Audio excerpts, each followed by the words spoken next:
Dans l'immense amphithéâtre de l'Université de Lyon, la lumière tamisée créait une atmosphère solennelle, presque théâtrale. Les sièges rouges étaient tous occupés par des familles fébriles, des amis impatients et des étudiants en toge, nerveux mais souriants. Parmi cette foule bigarrée, une silhouette discrète passait presque inaperçue. Assise au dernier rang, légèrement en retrait, se trouvait Sophie. Une femme d'apparence ordinaire aux yeux de ceux qui ne savaient pas regarder, mais dont le regard profond trahissait une vie bien plus riche qu'elle ne le laissait paraître. Sophie observait la scène avec un calme apparent, les mains croisées sur ses genoux, droite, silencieuse. Ses cheveux châtains étaient relevés en un chignon simple, sans artifice. Elle portait un tailleur sombre, élégant mais sobre, comme pour mieux se fondre dans la masse. Elle était là, présente mais invisible, comme elle l'avait toujours été au sein de sa propre famille. Devant elle, les membres de sa famille s'étaient installés au premier rang, riant, discutant, partageant leur excitation à l'approche de la cérémonie de remise de diplôme. Il y avait son père, Marcel, un homme à l'allure sévère, toujours prompt à juger et rarement à féliciter. Sa mère, Evelyne, affichait un sourire mécanique, bien plus préoccupée par l'apparence que par le fond. Et bien sûr, Hugo, son frère cadet, le centre de toutes les attentions ce jour-là. Il était entouré de ses amis, rayonnants, fiers, parfaitement à sa place dans cet environnement de réussite visible et reconnue. Depuis toujours, Sophie avait été celle qu'on regarde sans voir, celle dont on attend peu et à qui on accorde encore moins. Dans l'arbre généalogique familial, elle était la branche qu'on oublie de mentionner, le nom qu'on nommait volontiers lorsqu'il s'agit de faire briller l'image familiale.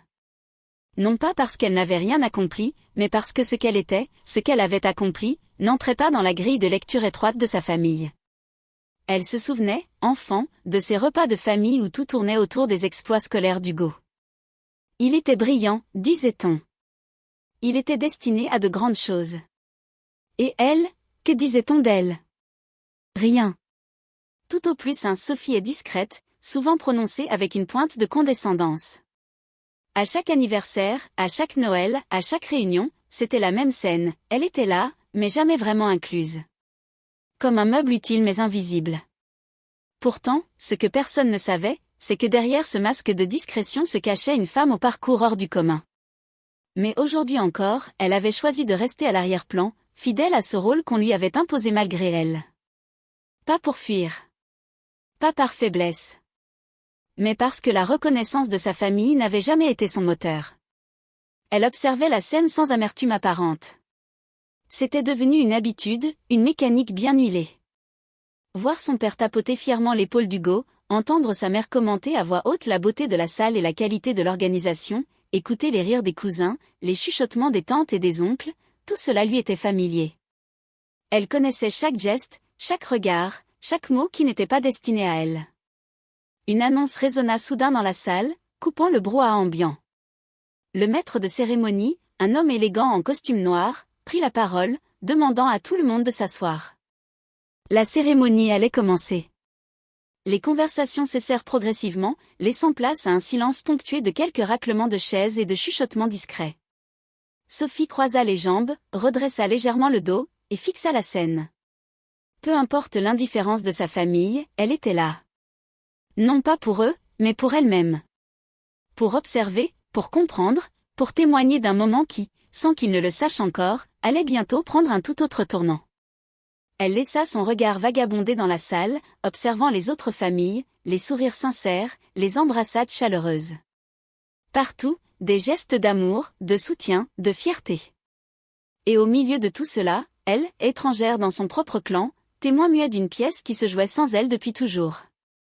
Un léger soupir lui échappa, mais elle se reprit aussitôt. Ce n'était ni le lieu ni le moment de se laisser happer par de vieilles blessures. Après tous, elle avait appris, depuis bien longtemps, à transformer le rejet en moteur, le mépris en force. Mais personne dans cette salle ne le savait encore. Tandis que la musique académique retentissait, annonçant l'entrée des diplômés, Sophie plissa légèrement les yeux. Elle savait que ce jour ne serait pas comme les autres. Une intuition sourde, profonde, lui murmurait que l'histoire, cette fois, ne suivrait pas le script habituel. Et alors que le premier groupe d'étudiants commençait à défiler sous les applaudissements nourris, elle esquissa un sourire imperceptible. Non pas un sourire de joie, ni de satisfaction, mais le sourire de quelqu'un qui sait. Qui sait ce que personne d'autre ne soupçonne. qui sait que derrière le rideau de l'indifférence, une vérité bien plus grande attendait d'être révélée. Elle croisa brièvement le regard d'Hugo, qui ne la remarqua même pas, trop occupé à saluer ses camarades et à recevoir les félicitations des proches. Son père, assis au premier rang, ne se retourna pas. Sa mère ajusta une mèche de cheveux, jetant un regard critique sur la décoration de la scène. Personne ne lui accordait la moindre attention. Et cela lui allait parfaitement. Pour l'instant. Les premières minutes de la cérémonie se déroulaient dans une ambiance formelle, rythmée par les discours protocolaires et les applaudissements mécaniques. Sophie restait immobile, observant sans vraiment écouter. Chaque mot résonnait pour les autres, jamais pour elle. Cette sensation familière d'être là sans être présente s'infiltrait dans chaque fibre de son être, comme un manteau trop lourd qu'on finit par ne plus sentir tant il est devenu familier. Depuis son plus jeune âge, sa famille n'avait jamais su la voir autrement qu'à travers le prisme de la déception ou de l'indifférence. Adolescente, elle avait tenté de leur prouver sa valeur. Bonne note, projet personnel, engagement. Rien n'avait jamais suffi.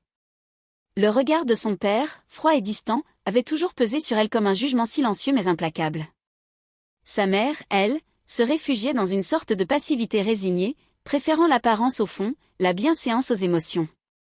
Même lorsqu'elle avait quitté la maison familiale, ses adieux n'avaient pas provoqué plus qu'un simple hochement de tête de son père et une vague recommandation polie de sa mère. Aucun mot d'encouragement, aucune fierté exprimée, juste un silence pesant, comme si son départ ne changeait strictement rien. Pourtant, malgré ce mépris constant, Sophie n'avait jamais abandonné. Elle avait construit sa vie loin des regards, loin des attentes étriquées de ceux qui l'avaient toujours sous-estimée. Elle était devenue bien plus que ce que quiconque dans cette salle aurait pu imaginer. Mais ce n'était pas pour eux qu'elle l'avait fait. Pas pour leur reconnaissance, encore moins pour leur approbation. Elle l'avait fait pour elle.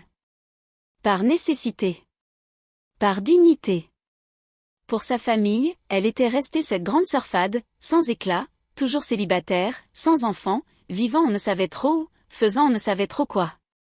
On parlait d'elle avec des phrases vagues, teintées d'un soupçon de gêne. Elle est partie à l'étranger, je crois. Oh, tu sais, Sophie, elle est toujours un peu à part. Jamais personne ne posait de questions. Jamais personne ne cherchait vraiment à savoir.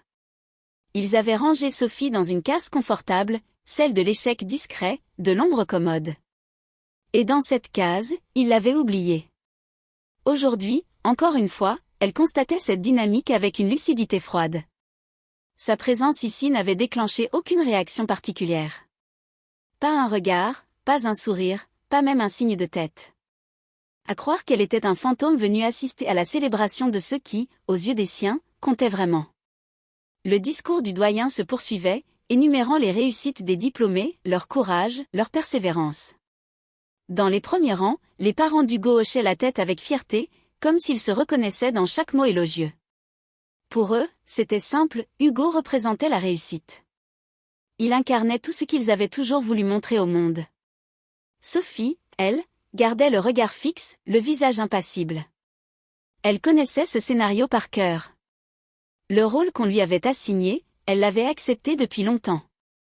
Mais ce qu'aucun d'eux ne savait, c'est que ce rôle allait exploser en 1000 morceaux, bien plus tôt qu'il ne pourrait l'imaginer. Elle croisa les bras, se redressa légèrement sur son siège. Elle n'était pas là pour eux. Elle n'avait jamais eu besoin d'eux. Mais ce jour-là, le destin avait décidé de leur rappeler, avec une brutalité douce mais implacable, que l'on ne peut pas ignorer quelqu'un pour toujours. La cérémonie suivait son cours, bercée par le ton monotone des discours et les applaudissements mécaniques. Dans la salle, les familles, les étudiants et les professeurs partageaient cette routine cérémonielle, chacun perdu dans ses propres pensées, oscillant entre l'impatience et la fierté. Rien, en apparence, ne laissait présager le moindre bouleversement. Pourtant, alors qu'un professeur appelait la prochaine série de diplômés, un mouvement discret mais inhabituel attira l'attention de Sophie. D'abord un simple chuchotement, puis des regards qui se tournaient vers l'entrée principale. Elle fronça les sourcils, observant ce qui semblait troubler subitement l'équilibre feutré de l'amphithéâtre. 2 hommes en uniforme pénétrèrent dans la salle. Leur allure droite, impeccable, tranchait nettement avec l'atmosphère universitaire. Ils avançaient d'un pas mesuré, balayant l'assemblée d'un regard professionnel, presque militaire. Peu de gens semblaient comprendre ce qui se passait, mais le murmure discret qui se propageait témoignait de l'étrangeté de la scène. Juste derrière eux apparut un homme en costume officiel, la silhouette immédiatement reconnaissable du gouverneur régional. Hautement respecté, rarement présent dans ce genre de cérémonie académique, sa venue ne pouvait être anodine. Il avançait lentement, entouré de 2 autres officiers en tenue de cérémonie, arborant fièrement leurs médailles et insignes. Sophie sentit un frisson glisser le long de sa colonne vertébrale. Elle reconnut instantanément les décorations, les grades, les postures. Ce langage silencieux, fait de détails et de codes que la plupart ignoraient, elle le comprenait mieux que quiconque dans cette salle. Autour d'elle, la confusion grandissait. Les familles échangeaient des regards perplexes. Certains commencèrent à se demander si un incident était en cours. Les yeux se tournaient vers la scène, puis vers l'entrée, puis de nouveau vers la scène, incapables de comprendre le lien entre la solennité militaire et cette simple cérémonie universitaire. Dans le premier rang, la famille de Sophie n'avait pas encore remarqué la situation. Trop absorbés par l'attente du nom d'Hugo, ils continuaient de bavarder à voix basse, inconscients de l'anomalie qui prenait forme juste derrière eux. Son père lança une remarque sur le manque de rigueur de l'organisation, sa mère réajusta son collier en soupirant, et Hugo échangeait des sourires avec ses camarades. Mais peu à peu, le changement d'ambiance devint impossible à ignorer. Le gouverneur, suivi de ses officiers, remonta l'allée centrale de la salle. Son pas était assuré, précis, et son regard balayait la foule avec une détermination qui ne laissait aucun doute, il était ici pour quelque chose ou plutôt pour quelqu'un. Les conversations s'éteignirent progressivement. Le silence, d'abord timide, s'imposa comme une vague. Même le maître de cérémonie, en pleine énumération des diplômés, suspendit sa phrase, déstabilisé par cette arrivée inattendue. Sophie resta droite sur son siège. Son cœur battait à un rythme mesuré, parfaitement contrôlé. Elle savait. Chaque pas du gouverneur rapprochait un peu plus le moment où le voile de son anonymat se déchirerait. Mais son visage demeurait impassible. Elle avait appris, depuis longtemps, à maîtriser chacune de ses expressions. Quand le gouverneur arriva au niveau des premiers rangs, il s'arrêta brièvement, échangea quelques mots discrets avec un des officiers, puis leva les yeux vers le fond de la salle, exactement là où se trouvait Sophie. Son regard se posa sur elle, sans détour, sans hésitation. À cet instant précis, un frisson parcourut l'assemblée. Les conversations restantes cessèrent instantanément. Les plus attentifs se retournèrent lentement, cherchant à comprendre ce qui focalisait soudainement l'attention d'un homme d'une telle stature. Sophie soutint son regard, droite, silencieuse. Son visage ne trahissait ni surprise ni émotion. Elle savait que ce moment finirait par arriver, sans savoir exactement quand. Ce qu'elle ignorait encore, c'était à quel point il bouleverserait chaque personne présente ici, et plus que tous, sa propre famille. La tension dans la salle devenait presque palpable, mais comme si leur univers fonctionnait en vase clos, la famille de Sophie demeurait totalement absorbée par son propre spectacle. Le nom d'Hugo allait être bientôt prononcé. Tous les regards des siens étaient tournés vers la scène, impatients, fiers, certains d'assister au triomphe du fils cadet, celui qui, à leurs yeux, incarnait la réussite et l'honneur du nom de famille. Sophie, elle, restait assise, droite, silencieuse. Invisible. Même alors que le gouverneur fixait la rangée où elle se trouvait, personne dans sa famille ne semblait avoir remarqué. Son père, les bras croisés, arborait cet air de satisfaction glaciale qu'elle connaissait si bien, celui qu'il réservait au grand jour où il estimait que le monde confirmait enfin ce qu'il pensait de lui, qu'il était un père accompli, à la tête d'une lignée digne de respect. Sa mère, légèrement penchée vers une cousine, commentait la robe d'une des diplômées avec un sourire figé. Hugo, lui, réajustait sa toge en jetant des regards complices à ses amis, gonflé d'orgueil à l'idée de monter sur scène sous les applaudissements. Le maître de cérémonie reprit la parole, annonçant avec emphase « Hugo Durand ». Un tonnerre d'applaudissements éclata dans la partie gauche de la salle où la famille s'était massée. Des cris de joie, des sifflements admiratifs, des tapes dans le dos.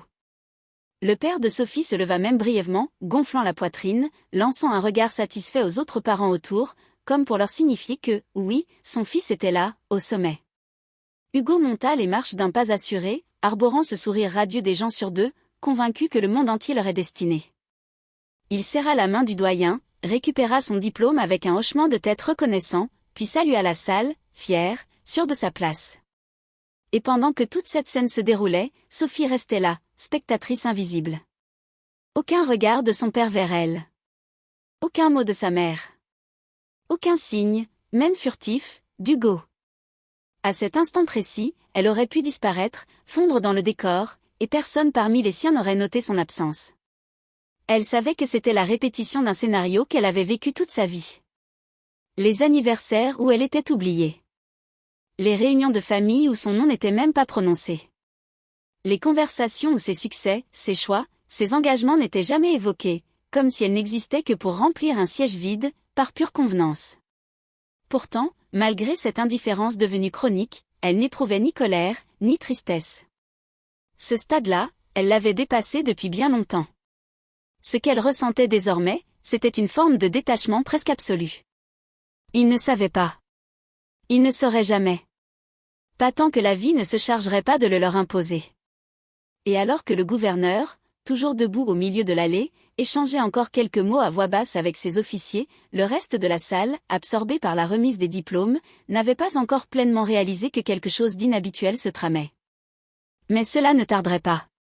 Sophie sentit un léger picotement lui parcourir la nuque. Ce n'était ni de la peur, ni de l'appréhension. Plutôt ce mélange de vigilance et de concentration intense qu'elle connaissait bien, cette alerte interne qui s'enclenche lorsque les choses basculent, lorsque l'imprévu devient inévitable. Elle croisa les bras, les jambes croisées, le regard fixé sur la scène. Personne, absolument personne dans sa famille, ne se doutait que le centre de gravité de cette journée était sur le point de se déplacer. Et que, pour la première fois, tous les projecteurs allaient se braquer, sur elle. Le maître de cérémonie s'apprêtait à annoncer le nom suivant lorsque, soudain, un mouvement inattendu arrêta net ses mots. Le gouverneur, jusqu'alors resté en retrait, fit un pas en avant. Il leva la main d'un geste ferme mais mesuré, un signal clair que quelque chose d'important allait se produire. Immédiatement, les deux officiers qui l'accompagnaient se positionnèrent de part et d'autre de lui, leurs visages fermés, concentrés. La musique de fond cessa, comme si même les haut-parleurs s'étaient soumis à l'autorité silencieuse de cet homme. Les quelques conversations encore actives s'éteignirent brutalement. Un silence lourd, presque irréel, s'abattit sur la salle entière. Il n'y avait plus de murmures, plus de froissement de vêtements, plus aucun bruit. Seulement le souffle suspendu de plusieurs centaines de personnes, figées dans l'attente. Les regards se tournèrent, l'un après l'autre, vers l'allée centrale où le gouverneur se tenait immobile. Certains échangèrent des expressions de surprise, d'autres de pure incompréhension. Pourquoi interrompre une cérémonie aussi codifiée, aussi protocolaire? Il fallait un motif d'une importance capitale.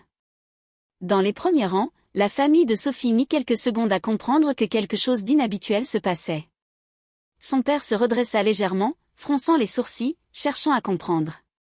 Sa mère cessa immédiatement de discuter, le regard figé sur la silhouette du gouverneur.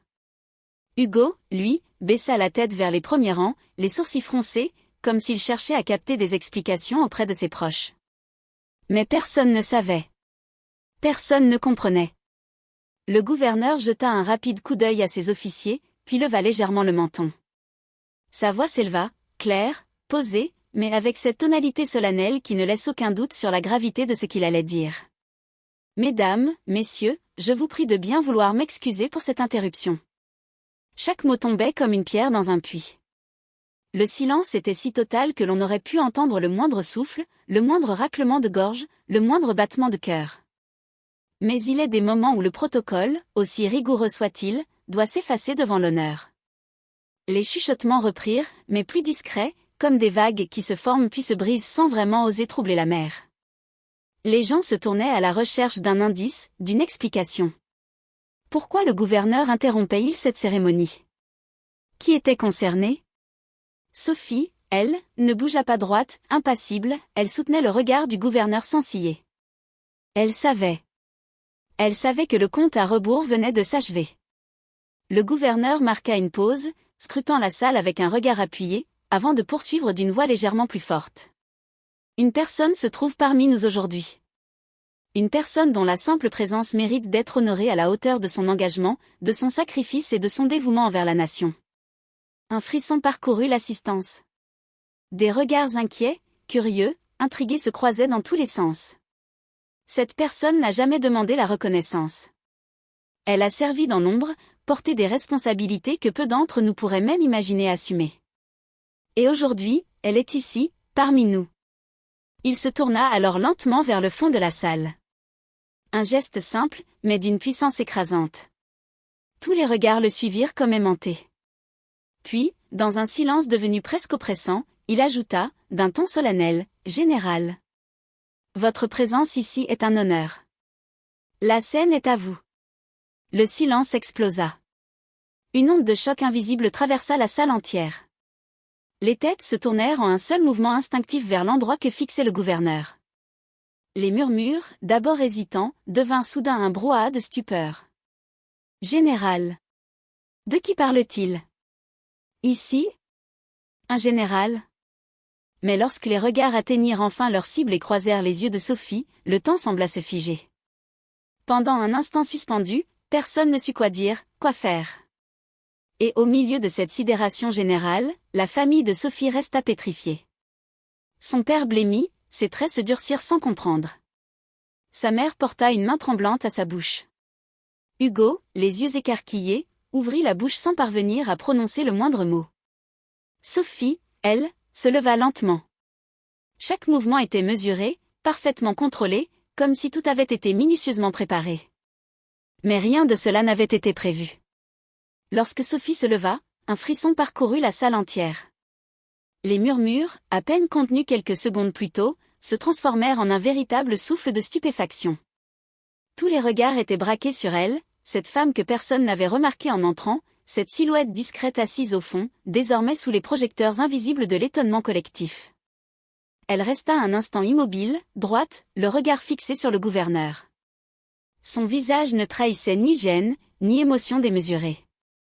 Juste cette maîtrise parfaite, forgée par des années où la pression, la responsabilité et le devoir avaient sculpté chaque parcelle de son être. Dans les premiers rangs, la réaction de sa famille oscillait entre la sidération et l'incrédulité. Son père, d'ordinaire si prompt à garder le contrôle, resta bouche bée, les yeux écarquillés.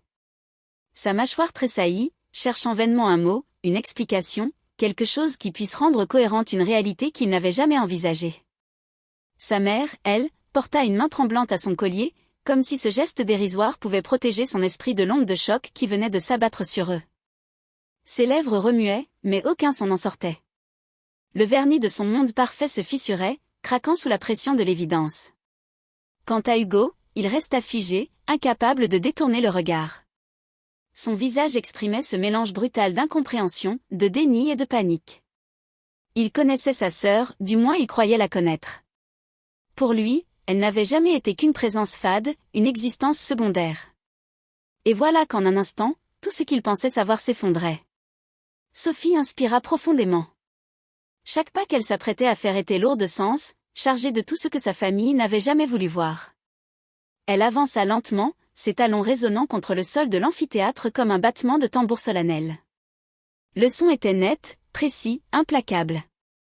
À chaque foulée, le silence devenait plus dense, plus étouffant. Les visages autour d'elle se tournaient, se déformaient sous l'effet de la stupeur. Certains ouvraient de grands yeux, d'autres se penchaient vers leurs voisins, chuchotant nerveusement, tentant de comprendre comment une femme si discrète pouvait être l'objet d'une telle reconnaissance officielle. À mesure qu'elle s'approchait de l'allée centrale, le gouverneur s'effaça légèrement sur le côté, un signe de profond respect, presque militaire. Les officiers, eux, adoptèrent immédiatement la posture de salut réglementaire. Ce simple geste, anodin pour le profane, suffisait pourtant à confirmer aux yeux de tous la véracité de ce que beaucoup n'osaient pas encore croire. Le maître de cérémonie, d'abord pétrifié, recula instinctivement, laissant le micro libre. Lui aussi comprenait qu'il n'avait plus aucun contrôle sur ce qui était en train de se produire. Sophie monta les marches de la scène sans précipitation, digne, droite.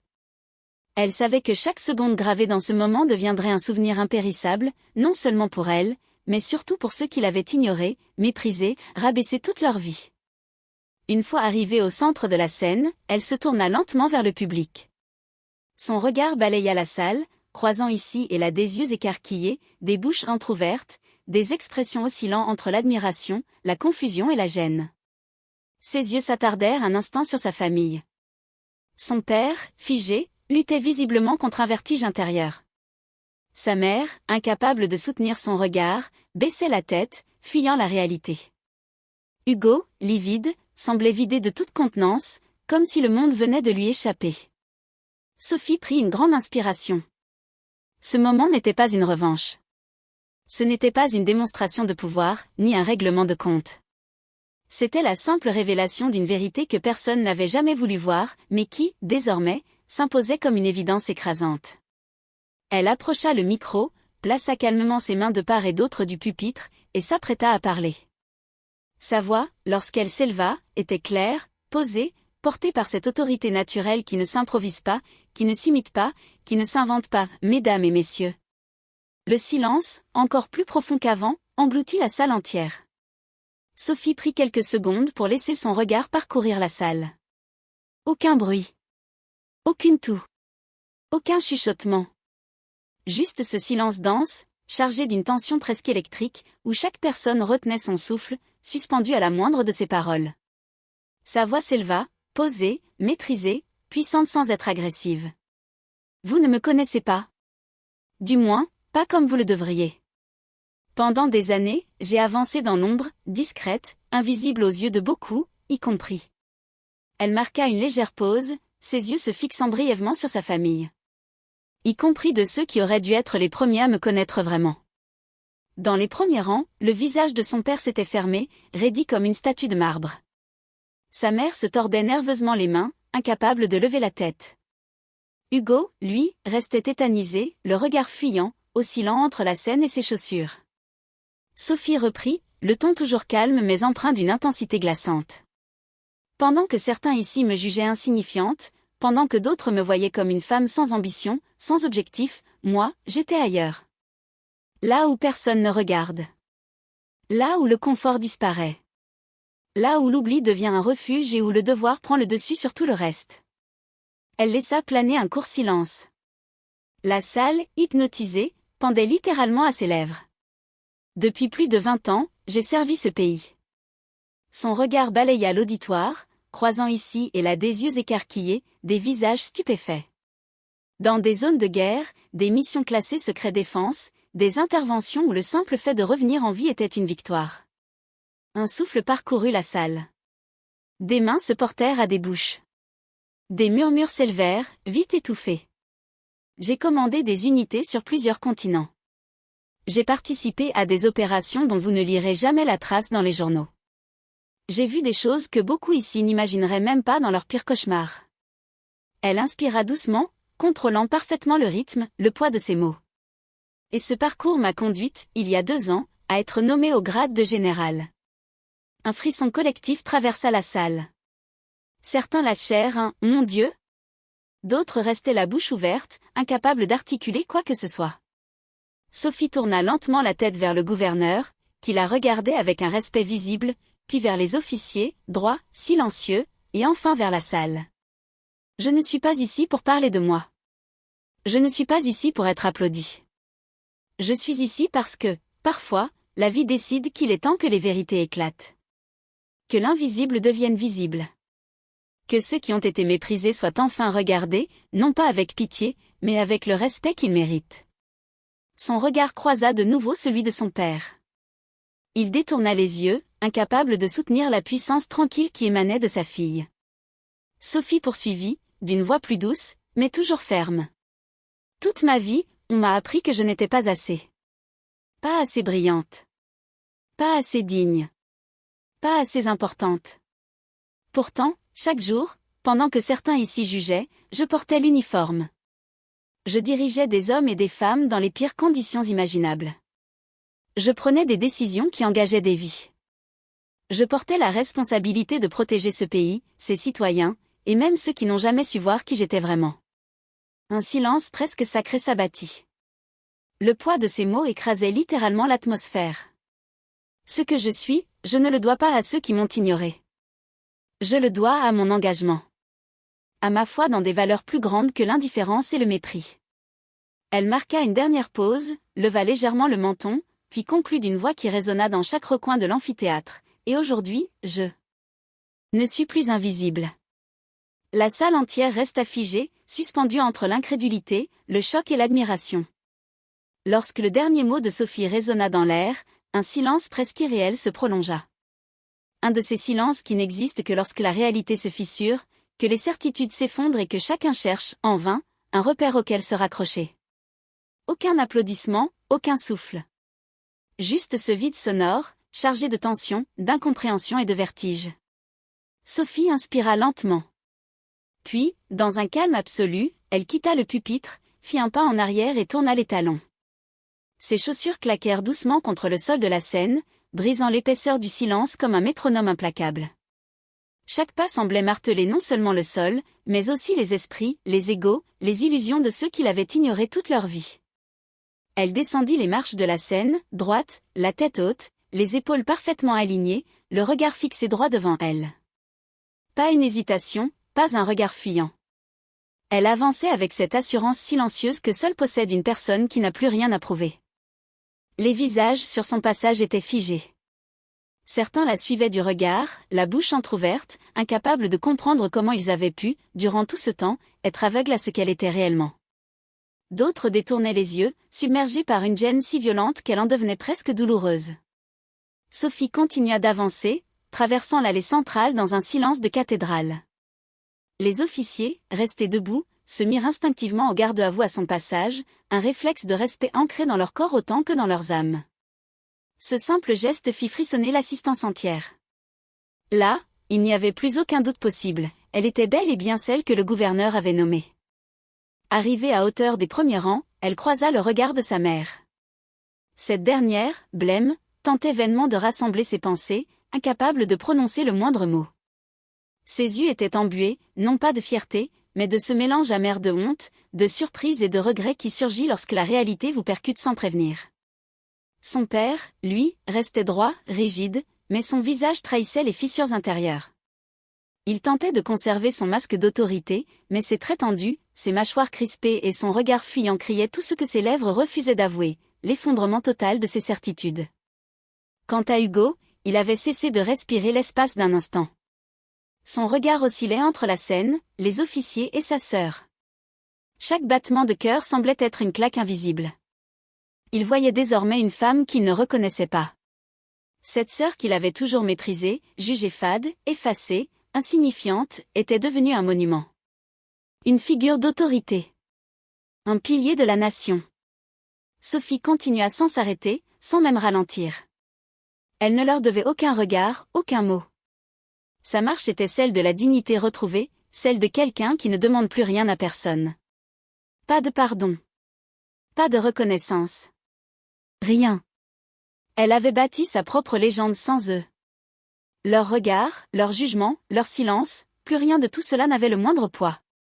Lorsqu'elle atteignit le fond de la salle, le gouverneur la suivit des yeux, puis la salua discrètement d'un signe de tête respectueux. Les officiers, eux, restèrent au garde-à-vous jusqu'à ce qu'elle soit totalement sortie de l'allée principale. Derrière elle, la salle entière restait pétrifiée, comme suspendue hors du temps. Le maître de cérémonie tenait encore son micro sans savoir quoi faire. Les diplômés, jusqu'ici fiers et souriants, semblaient désormais minuscules, écrasés par la présence invisible de cette femme qui avait redéfini, en quelques minutes, la signification même du mot réussite. Sophie, elle, continua d'avancer. Chaque pas résonnait comme un écho à toutes les années d'indifférence, de mépris, de regards détournés. Mais aujourd'hui, ces pas avaient un autre poids. Celui de la victoire silencieuse. De la revanche sans haine. De la dignité éclatante. Arrivée à l'extrémité de l'allée, Sophie s'arrêta un instant. Elle se retourna lentement vers la scène, ses yeux parcourant la salle comme s'il voulait graver à jamais ce moment dans sa mémoire. Le gouverneur lui adressa un signe de tête, discret mais empli de respect, avant de faire un pas vers le micro. Il le redressa légèrement, prit la parole d'une voix ferme, solennelle. « Mesdames et messieurs, permettez-moi d'insister. Cette femme mérite d'être entendue. Elle incarne ce que la nation a de plus précieux, l'engagement, le courage, le devoir. Générale Sophie Durand, la parole est à vous. » Un murmure traversa la salle. Le mot résonnait encore, général. Les cerveaux luttaient pour assimiler l'idée, comme si ce titre, si lourd de sens, ne pouvait pas appartenir à cette femme qu'ils avaient tous ignorée quelques minutes plus tôt. Sophie inspira profondément. Elle fit demi-tour, gravit les marches de la scène sans se presser, parfaitement droite, et reprit place derrière le pupitre. Son regard se posa d'abord sur les officiers, puis sur le gouverneur. Elle les salua légèrement de la tête, un salut militaire dissimulé sous la simplicité de son geste. Enfin, elle leva les yeux vers la salle entière. Sa voix s'éleva, plus assurée encore que la première fois. Chaque mot était prononcé avec cette justesse parfaite, cette maîtrise totale qui ne laissait place ni au doute, ni à l'interprétation. Je vais vous raconter quelque chose que peu de gens savent. J'ai quitté ce pays il y a plus de 20 ans, non pas parce que je fuyais, mais parce que j'avais trouvé une voie. Une voie qui ne demandait ni l'approbation de ma famille, ni celle de la société. Une voie où l'on ne vous juge pas sur votre nom de famille, ni sur votre apparence, mais sur votre capacité à servir, à protéger, à diriger. Elle marqua une pause. Personne ne bougeait. Même les diplômés, d'ordinaire insouciants, avaient perdu leur sourire facile. Pendant que beaucoup ici pensaient que je n'étais rien, que je n'étais personne, moi, je commandais des hommes et des femmes. Des soldats. Des agents. Des unités spéciales. Nous étions déployés là où personne ne voulait aller. Dans le désert. Dans la jungle. En mer. En zone de guerre. Là où la paix est un mirage et où la vie ne tient qu'à un fil. Son regard, acéré, se posa quelques secondes sur son père. Il voulut détourner les yeux, mais n'y parvint pas cloué sur son siège, le visage figé entre la honte et l'incompréhension, il subissait, impuissant, l'effondrement de ses propres illusions. Sophie continua, sa voix plus basse, mais plus intense encore. J'ai vu des choses que je n'oublierai jamais. J'ai tenu la main de soldats mourants. J'ai donné des ordres qui ont sauvé des vies, et d'autres qui. Elle inspira doucement. Qui en ont coûté. Chaque décision, chaque choix, chaque mission, était un combat contre l'échec, contre la peur, contre l'oubli. Elle releva légèrement le menton, plus fière que jamais. Je suis devenue générale non pas parce que c'était un objectif. Je ne l'ai jamais cherché. Mais parce que le devoir, le respect et la loyauté m'ont porté là où bien peu arrive. Elle laissa planer un silence calculé, puis regarda la salle d'un œil circulaire. Pendant que vous, ici, pensiez que je n'étais qu'une sœur transparente, une fille décevante, une femme sans importance, moi, je portais les couleurs de ce pays. Je faisais ce que beaucoup n'auraient jamais eu le courage de faire. Elle marqua une dernière pause, puis termina d'une voix ferme, tranchante, irrévocable. Aujourd'hui, je me tiens devant vous, non pas pour exiger votre reconnaissance, mais pour vous rappeler que la valeur d'une personne ne se mesure ni à ses apparences, ni aux attentes qu'on projette sur elle. La valeur d'une personne se mesure à ce qu'elle choisit d'accomplir, loin des regards. Ces mots s'écrasèrent dans le silence comme des coups de tonnerre. Il n'y avait plus rien à ajouter. La vérité venait d'être dite, nue, brute, irréfutable. Un silence si dense qu'il semblait tangible s'abattit sur l'amphithéâtre. On aurait pu entendre le moindre battement de cœur, le plus léger froissement de tissu, tant l'onde de choc provoquée par les mots de Sophie avait figé la salle entière. Les regards étaient suspendus, écarquillés, partagés entre la stupeur, l'admiration et une gêne palpable. Puis, lentement, presque comme un frémissement timide, un frisson parcourut la salle. D'abord imperceptible, il se propagea, vague invisible, faisant trembler les consciences. C'était un mélange d'éveil brutal et d'une prise de conscience collective.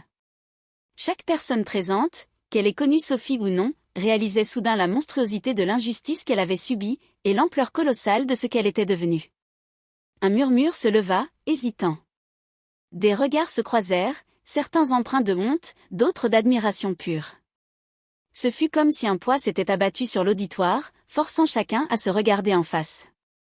À se demander, combien de fois avais-je, moi aussi, méprisé, ignoré, jugé à tort quelqu'un sans savoir qui il était réellement?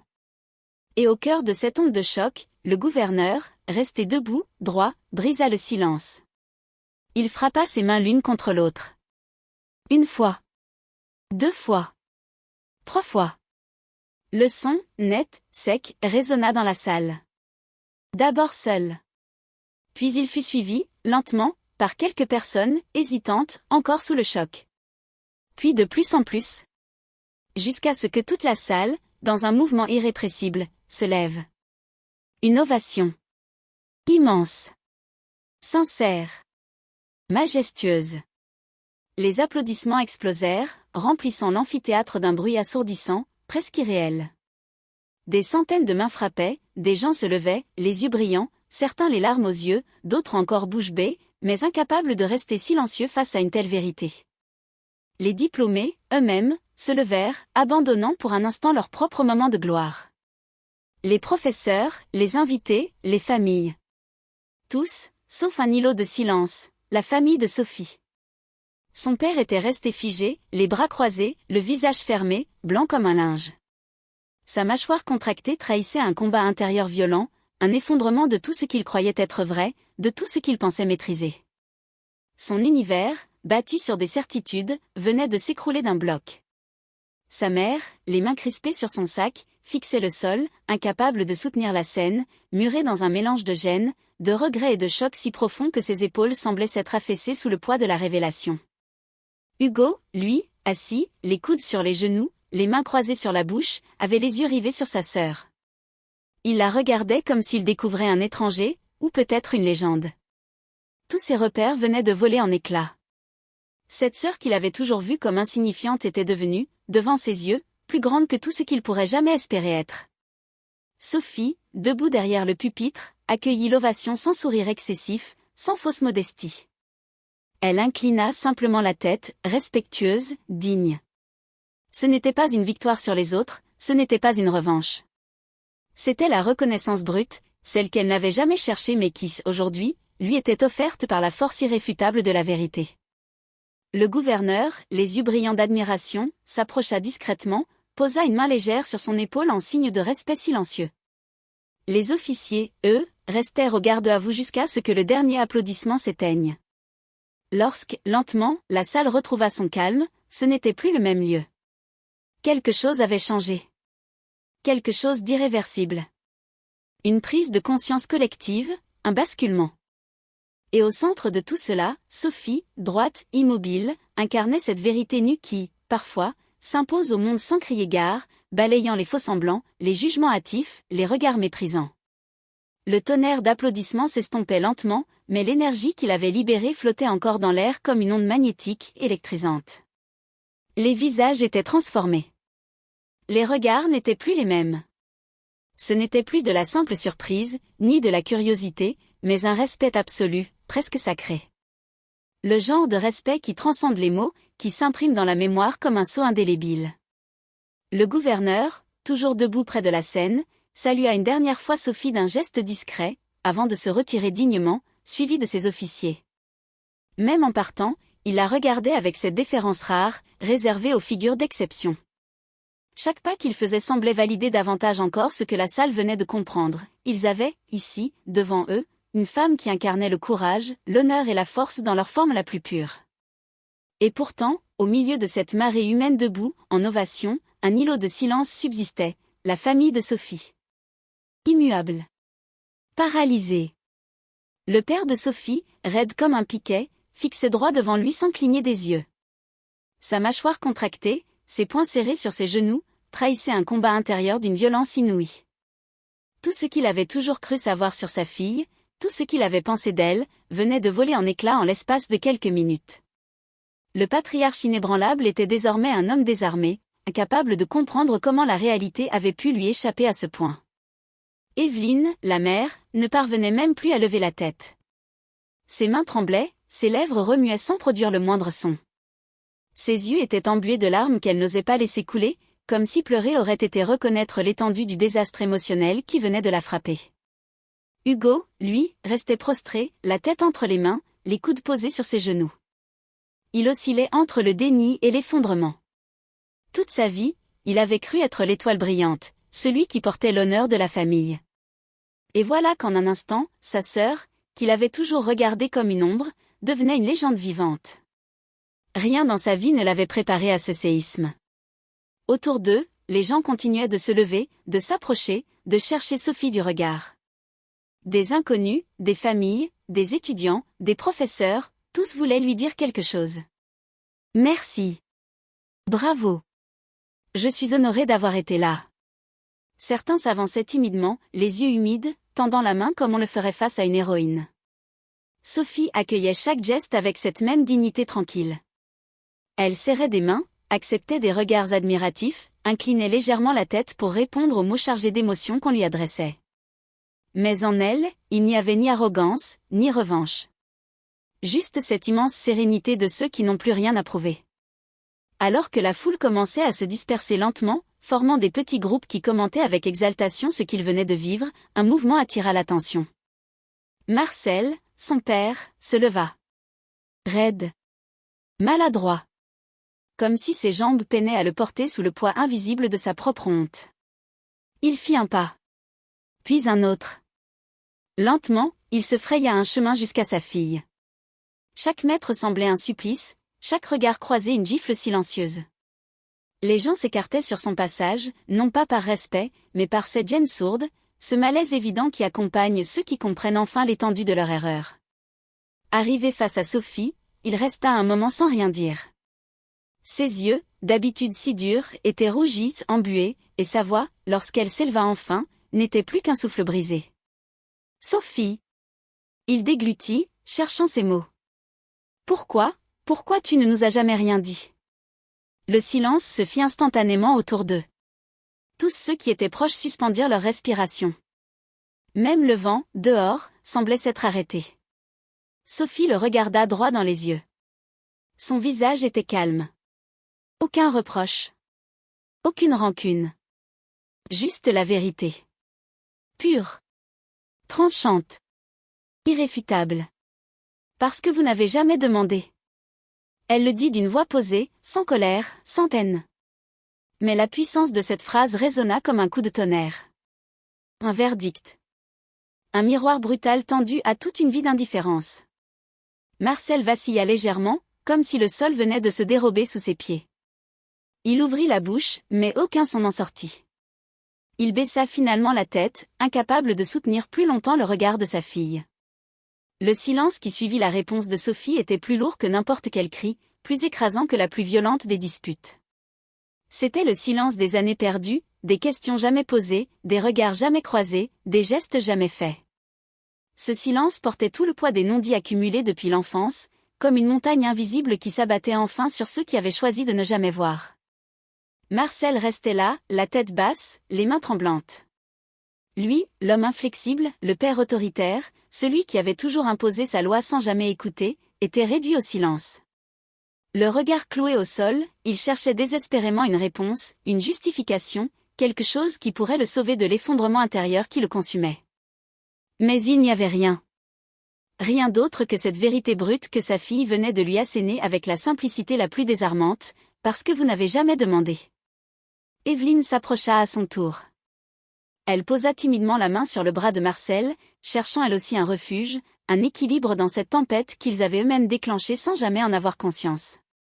Ses lèvres tremblaient. Elle tenta de parler, mais les mots restaient coincés dans sa gorge. Finalement, dans un souffle presque inaudible, elle murmura « On ne savait pas ?» Sophie la regarda sans dureté, sans colère. Seulement avec cette lucidité implacable que rien ne pouvait fissurer. « Non. Vous n'avez jamais voulu savoir. » La phrase ne portait pas d'accusation. Elle n'était pas lancée comme un reproche. Elle n'était que la simple mise en lumière d'un choix. Le choix d'ignorer. Le choix de détourner le regard. Le choix de ne pas poser les questions qui auraient pu tout changer. Hugo, jusqu'ici resté en retrait, leva enfin les yeux. Son visage était ravagé par la stupeur, la confusion et une douleur sourde qu'il ne parvenait pas à comprendre ni à exprimer. Lui, le fils modèle, le centre des attentions, celui que la famille avait toujours porté au nu, se retrouvait face à l'abîme vertigineux de sa propre ignorance. Il fit un pas, puis un autre, jusqu'à se retrouver face à sa sœur. Ses lèvres tremblaient. Sa gorge était nouée. Quand il tenta enfin de parler, sa voix n'était plus qu'un souffle, fragile, hésitant. « Sophie, je ne savais pas. » Il baissa la tête, incapable de soutenir plus longtemps le regard de celle qu'il avait si longtemps méprisée, réduite à une ombre insignifiante dans sa propre existence. Sophie l'observa un instant, puis secoua doucement la tête, sans colère, sans mépris. « Je sais. » 2 mots. 2 mots qui portaient en eux toute la somme des années écoulées, toute la charge de l'indifférence, mais aussi l'acceptation. Elle n'attendait plus rien. Elle n'avait jamais attendu, au fond. Ce n'était pas un pardon, ni une réconciliation. C'était simplement la reconnaissance silencieuse d'une réalité trop longtemps ignorée. Autour d'eux, les gens continuaient de les observer, certains les larmes aux yeux, d'autres en silence, comme s'ils assistaient à quelque chose de plus grand qu'un simple règlement de compte familial. C'était la mise à nu d'une vérité universelle. Combien de vies passent dans l'ombre simplement parce que personne n'a jamais pris le temps de regarder? Des anciens camarades de promotion d'Hugo, encore en toge, s'étaient arrêtés à quelques mètres, fascinés, muets. Les parents des autres diplômés, d'abord gênés, s'étaient peu à peu rapprochés, comprenant qu'il assistait à bien plus qu'une cérémonie de remise de diplôme. Ce jour resterait gravé dans la mémoire de tous. Le gouverneur, qui observait la scène à distance, hocha la tête, comme pour lui-même. Il savait que ce qu'il venait de provoquer n'était pas seulement un hommage. C'était un basculement. Une déflagration intime, familiale, sociale. Sophie inspira profondément. Elle regarda une dernière fois son père, sa mère, son frère. Et dans ce regard, il n'y avait plus de place pour le passé. Plus de place pour la douleur. Il n'y avait que la certitude d'avoir repris possession de sa propre histoire, de sa propre valeur. Sans un mot de plus, elle tourna lentement les talons. Droite. Fière. Digne. Ses pas résonnaient à nouveau dans l'amphithéâtre, mais cette fois, ce n'étaient plus ceux d'une femme invisible. C'étaient ceux d'une femme que plus personne n'oublierait jamais. Sophie avança lentement vers la sortie de l'amphithéâtre, traversant une foule qui s'écartait naturellement sur son passage. Ce n'était plus de la surprise, ni de la simple curiosité. C'était un profond respect. Ce genre de respect qui ne se réclame pas, qui ne se négocie pas, mais qui s'impose, naturellement, quand la vérité devient trop éclatante pour être ignorée. Autour d'elle, les visages s'illuminaient d'une admiration sincère. Des mains se levaient timidement pour la saluer, des regards lui adressaient des signes muets de reconnaissance. Certains murmuraient son nom, d'autres se contentaient de l'observer en silence, comme on regarde passer quelque chose de rare, de précieux, de presque irréel. Sophie ne souriait pas. Elle ne pleurait pas. Son visage était traversé par cette sérénité majestueuse que seuls les êtres libres possèdent. Libre, elle l'était. Libre de tout ce qu'on avait tenté de lui imposer. Libre de l'indifférence, des jugements, des silences assassins. Libre, enfin, d'exister aux yeux du monde telle qu'elle était réellement. En passant près du gouverneur, elle s'arrêta une fraction de seconde. Ils échangèrent un regard, un salut muet, une promesse silencieuse de respect éternel. Aucun mot n'était nécessaire. Tout avait été dit. Puis elle reprit sa marche. Les portes de l'amphithéâtre s'ouvrirent lentement devant elle, comme si même l'architecture avait compris qu'elle devait lui céder le passage. À l'extérieur, la lumière du jour l'enveloppa, douce, éclatante, presque symbolique. Le vent caressa son visage, léger, complice, comme pour lui rappeler que désormais, plus rien ne la retiendrait jamais. Derrière elle, dans la salle, le monde reprenait doucement ses esprits. Les conversations reprenaient, mais avec une autre texture, un autre poids. Les gens murmuraient son nom, se racontaient ce qu'ils venaient de vivre, cherchaient les mots pour qualifier l'inqualifiable. Ce n'était pas juste une cérémonie. C'était un moment d'histoire. Un de ces instants rares où la vérité s'impose avec une telle force qu'elle transforme ceux qui en sont témoins. Sa famille, restée assise, n'avait pas bougé. Le père fixait le vide, comme si toute sa vie défilait devant ses yeux, remise en question dans ses fondations les plus profondes. La mère, recroquevillée sur elle-même, semblait chercher désespérément à comprendre comment elle avait pu passer à côté de l'essentiel. Hugo, lui, avait le regard perdu dans le vague, ses mains jointes entre ses genoux, écrasé sous le poids d'une réalité qu'il ne parvenait toujours pas à intégrer. Mais pour Sophie, tout cela appartenait désormais au passé. Ce poids, elle ne le porterait plus. Elle n'en avait plus besoin. Elle s'en était libérée. Définitivement. Elle marcha dans l'allée bordée d'arbres qui menait vers le parking. Chaque pas était une affirmation. Une déclaration silencieuse, je suis là, je suis moi, et personne ne pourra plus jamais me faire disparaître. Des étudiants, à l'extérieur, la reconnaissaient désormais. Certains la saluaient respectueusement, d'autres s'écartaient instinctivement, comme si sa simple présence forçait le monde à se réajuster autour d'elle. Ce n'était pas de la peur, ni de la gêne. C'était le respect pur, brut, sans filtre. Arrivée près de sa voiture, elle s'arrêta un instant. Elle leva les yeux vers le ciel, inspira profondément, et ferma les yeux. Ce moment, elle le grava en elle. Non pas comme une revanche. Non pas comme un triomphe sur ceux qui l'avaient ignoré. Mais comme la preuve ultime qu'on n'a jamais besoin de l'approbation des autres pour exister. Que la valeur ne se décrète pas. Elle se prouve, silencieusement, patiemment, jusqu'à ce que le monde n'ait d'autre choix que de la reconnaître. Elle ouvrit la portière, s'installa derrière le volant. Avant de démarrer, elle jeta un dernier regard vers l'amphithéâtre, visible au loin. Ce bâtiment où elle avait été invisible toute une vie, et qu'elle quittait aujourd'hui comme une légende. Ses lèvres esquissèrent enfin un sourire. Léger. Sincère. Débarrassé de tout poids. Puis elle démarra. Et la route s'ouvrit devant elle. Immense. Libre. Sans limite. Les 13 parties de l'histoire ont été conclues avec succès.